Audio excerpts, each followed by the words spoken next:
Trading the Zone, de Mark Douglas. Capítulo 1. O caminho para o sucesso. Análise fundamental, análise técnica ou análise mental? No princípio, a análise fundamental.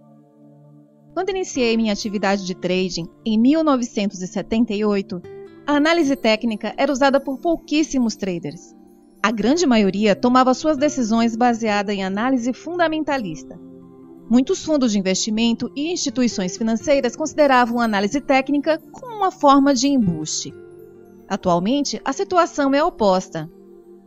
Quase todos os traders utilizam algum tipo de análise técnica em suas estratégias. O analista fundamental puramente fundamentalista está praticamente extinto. E o que motivou a mudança? Dinheiro e a velocidade e dificuldade em obter lucros consistentes. A análise fundamentalista leva em consideração todas as variáveis que podem afetar o preço de qualquer título, produto ou instrumento financeiro. O analista, então, pondera essas variáveis e projeta o valor de um ativo no momento futuro. O problema dessa metodologia é que raramente ou nunca inclui outros traders como variáveis. Muitos traders, principalmente de futuros, ignoram completamente os fatores fundamentais na tomada de decisão. Além disso, muitos dos movimentos voláteis no mercado são reflexos de decisões emocionais dos players. A mudança para a análise técnica. Desde que existem mercados organizados sob a forma de bolsa de valores, existe também a análise técnica. Porém, ela só foi aceita como ferramenta viável no final da década de 70.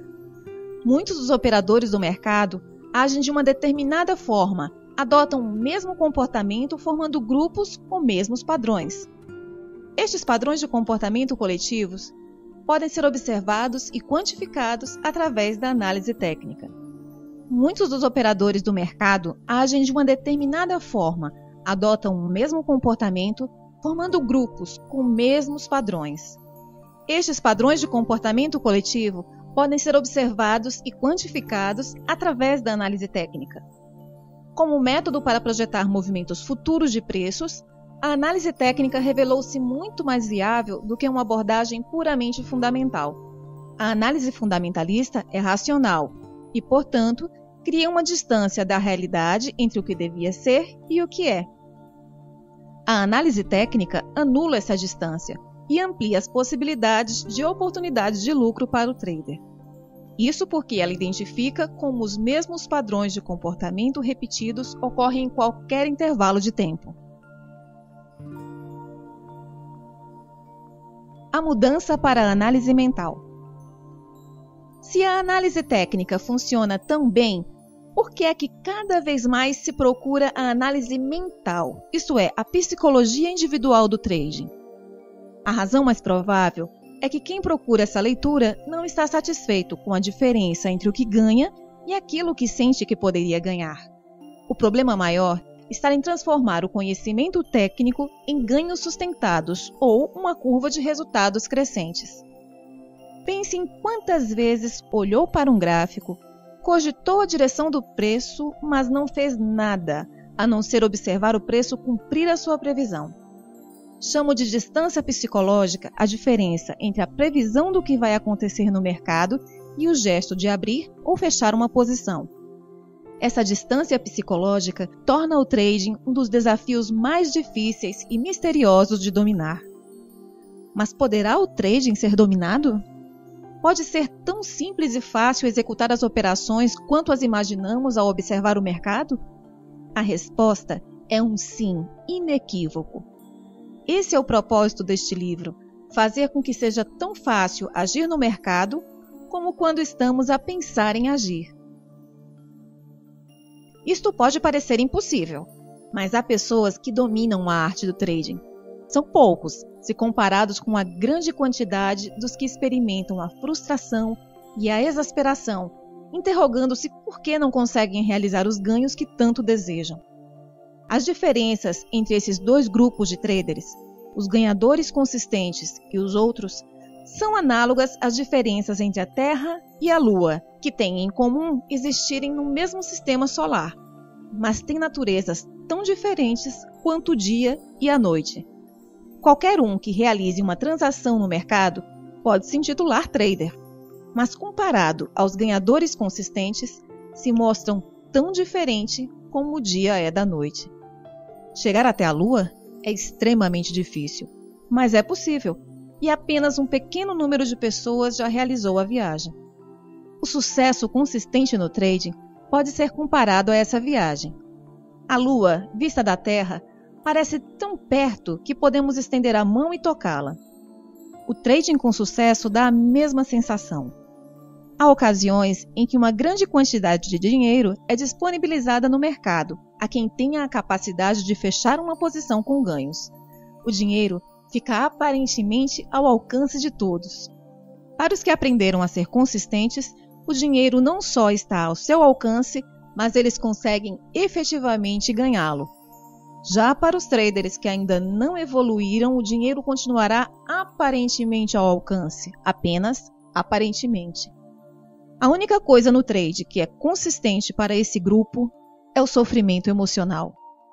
Podem ter momentos de júbilo, mas na maior parte do tempo estão com medo, raiva, frustração, ansiedade, desilusão, desespero, pesar.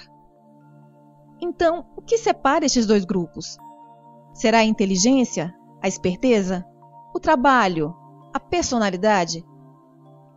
Essas hipóteses seriam plausíveis, exceto se considerarmos que a maior parte dos fracassos ocorre com algumas das pessoas mais brilhantes da sociedade. Médicos, advogados, engenheiros, cientistas, também excelentes analistas de mercado são péssimos operadores. A inteligência, portanto, não é um fator determinante de sucesso no trading. Ao trabalhar com os melhores e piores traders no mercado e ajudar alguns dos piores se transformarem em melhores, posso afirmar que a diferença entre um grupo e outro é pensar de modo diferente. Embora os mercados possam ser descritos como um palco de oportunidades intermináveis, eles confrontam o indivíduo com alguma de suas condições psicológicas mais adversas. A característica determinante que separa os ganhadores de todos os outros é que os ganhadores alcançaram um estado mental que lhes permite manterem-se disciplinados, concentrados e, acima de tudo, confiantes, apesar das condições adversas. Muitos dos traders que atravessaram o limiar da consistência conheceram uma dose considerável de sofrimento emocional e financeiro antes de adquirir a atitude determinante para o sucesso. As raras exceções são os que começaram as suas carreiras sob orientação de alguém que conhecia a verdadeira natureza do trading. Uma palavra que poderia sintetizar o trading seria paradoxo. O trading está repleto de contradições de pensamento.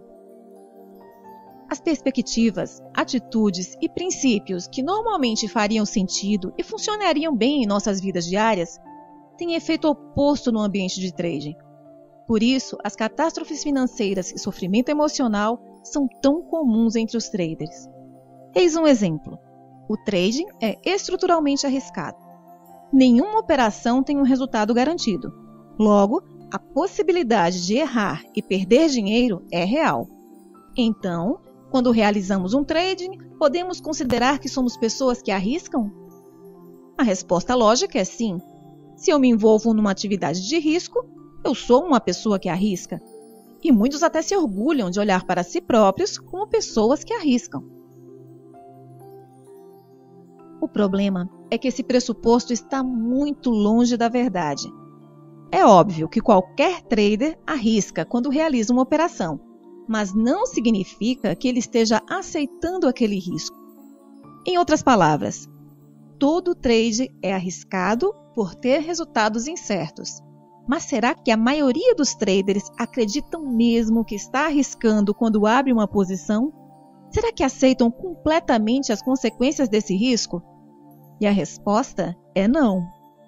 Os melhores traders não só correm o risco, como também aprenderam a aceitar e abraçar esse risco.